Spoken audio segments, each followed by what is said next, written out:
Hey everybody, I just jumped off a client call and I figured I'd share some of the insights that we were able to create together, myself and pleasure to meet a guy named Tom today.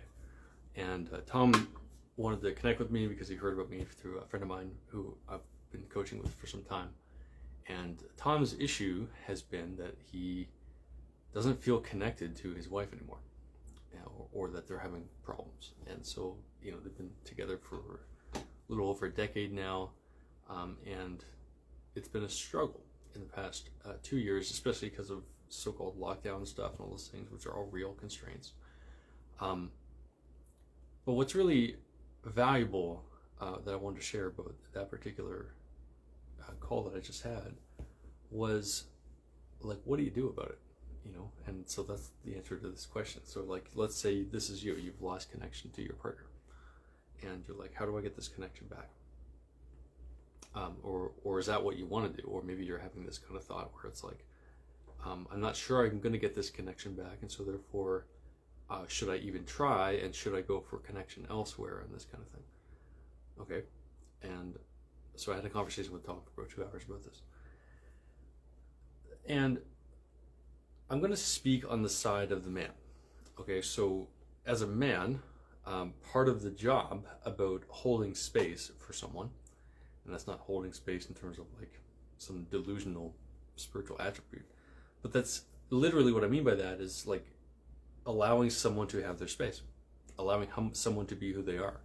And one of the things that we'll do in relationships is very often we'll expect or want the other person to change, right? So it's like, and because we see suffering. This is one of the most common things that I talk to in relationships, where someone sees suffering and they're like, I know they're suffering and I want to advise and I want to help them and I want to fix it. But what we don't really understand is on the other side of that is I want to fix that so I get something out of it. So I win, or I feel important, or I feel significant, right? Which therefore we are changing them so that we can benefit, while assuming that they're going to benefit, and that almost never works. I talk to lots of people, and this comes up a lot for people who want to do relationship counseling, and I'm a work in progress also, right? So I don't have the perfect relationship. What relationship is perfect? Therefore, I think I do have the perfect relationship, actually, because it's perfectly imperfect in some way. But what I know is that it's an opportunity for growth and maturity, and also fun, and all sorts of great feelings and stuff, and intellectual pursuits and ideas, and like it's a learning curve. It's not one-stop shop. Like, it's not, now that I'm in a relationship, it's going to be great forever. It's like, no, that's not how it works. But it is an opportunity for growth. And so the first thing is that everyone wants to grow in some way. But one of the most important steps to growth is being heard and being listened to, and being not made wrong for your position, but having your position clearly heard out. Because when it's been shown, I was watching a political article today where they're talking about how when a person in a power position has a desire to understand people, that people who feel understood will do things, even things that go against themselves, more often just because they felt heard. And so when you allow someone to feel heard, you actually create the space for their own transformation, because they no longer are fighting to be heard, they are heard. And then they get to live on the other side of being heard, which they've never had the opportunity to do. And it turns out in Tom's case, and I'm just sharing it for anyone here watching who are in this position, who might find themselves doing this very same thing, where it's like, I want the other person to change, or I want to fix the other person, or I see them in pain and they're suffering, or I see their pattern, or I see their programming, or I see whatever's going wrong with their life, and I want to fix it because I know how to fix it, and blah, blah, blah, blah. I want you to go a little deeper with that, because you might find that your addiction to fixing them is actually for you, not for them. And what you might find out is actually more valuable is to just listen to who they are. Like, so what if they're delusional? So what if they're not getting it? So what if they could be thinking better? The point of reality and appreciating someone for who they are is to embrace who they are. not accept it, but embrace them for being that way, so that they know they're heard and they're okay for feeling the way they feel. And you know what I've found, which is inherently useful for this topic, is that every time I do that, the partner who I'm doing that with ends up coming back to me later on, or even during that same conversation somehow, and they'll say these magical words and hear these magical words. Is that right? Why is this important? Well, because most people in conversations and relationships, one of the major dysfunctions of a relationship that causes a lot of problems, including money problems in a relationship, is a lack of understanding about how to communicate to the other person. And so often we're just communicating with ourselves, and we're expecting the other person to be different, and we're wanting and just fantasizing about this perfect situation where you'll want it to deal with any of their suffering or yours. And I've taken a different approach in my life. I've come to realize that through a lot of hardship, and also my ex-girlfriend actually taught me this lesson very deeply, is that a relationship is a partnership where you get to help each other essentially through suffering. You get to help each other, which means suffering is by default. That doesn't mean that suffering has to have a negative connotation. That's not what I'm saying. What I'm saying is that it's wiser to approximate the idea that if you love someone for suffering, and if you love someone for being where they're at, and if you appreciate where they're at, and honor that, and listen to that, and allow that to be heard, and allow that to be expressed, so that they feel heard and they can just download and get all this energy out of their body and get all these thoughts and emotions out on the table. And then have you compassionately, with empathy, reciprocate that and see, yeah, I see where you're at. I see where you're at. Without any agenda to change them, what you'll find is that they will actually come to the table after they've expressed themselves, and they'll be like, is that right? Like, am I thinking right?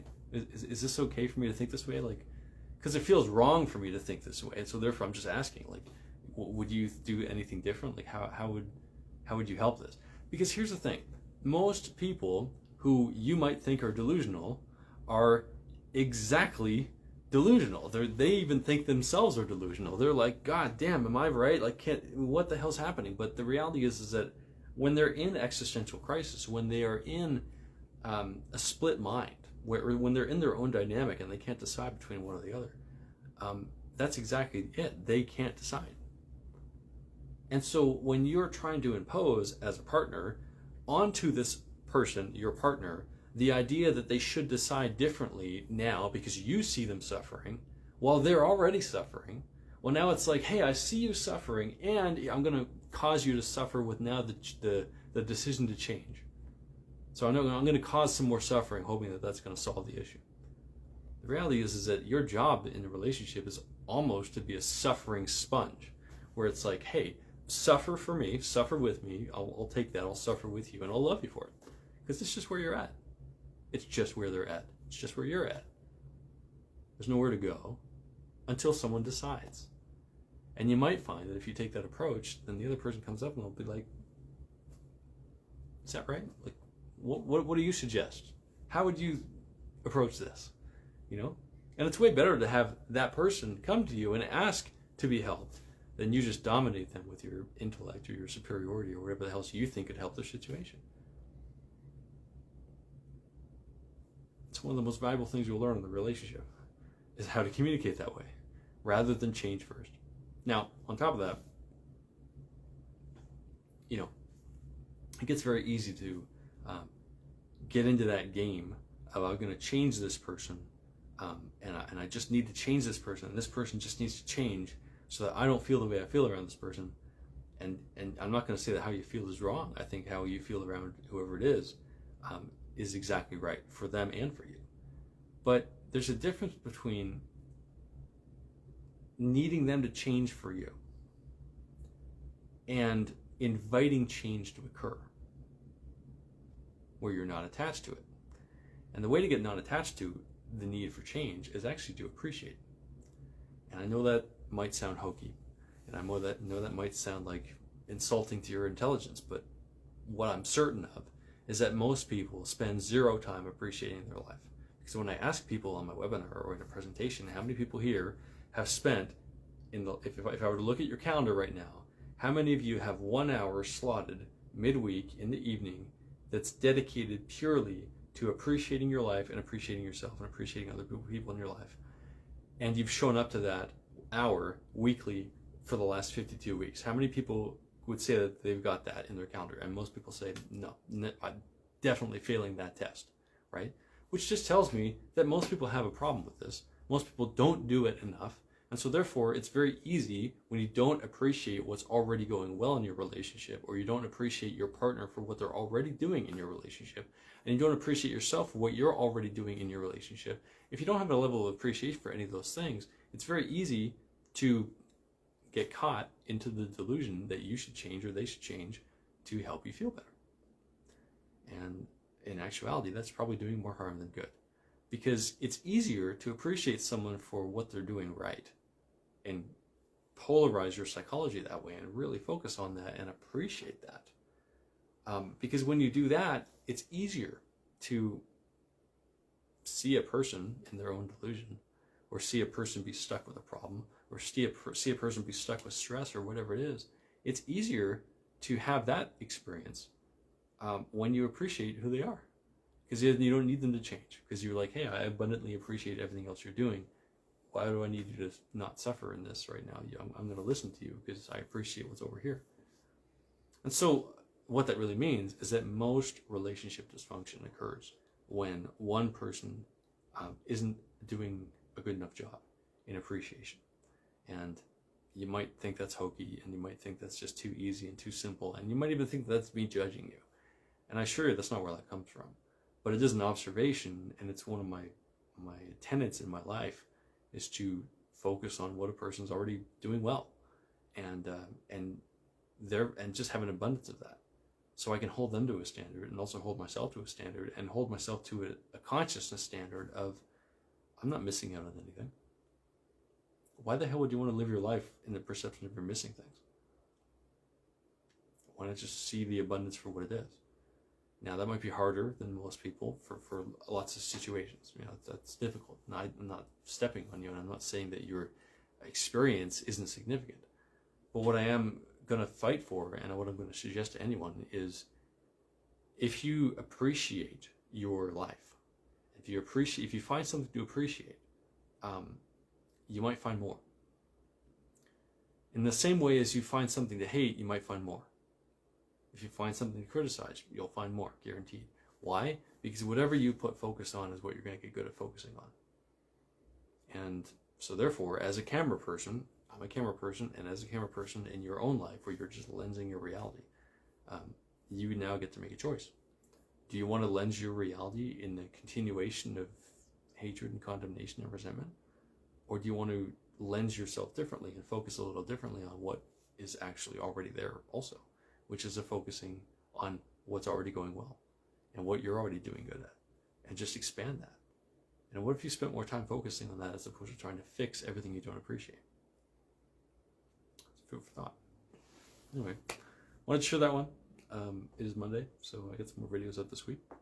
Thank you for watching. Hope that was helpful. If it is helpful, put a comment below. I'd love to hear from you. If you're challenged and have a question for me, or you're like, Steve, how do I solve this issue? I've got this issue, I don't know what to do. Put it in the comments.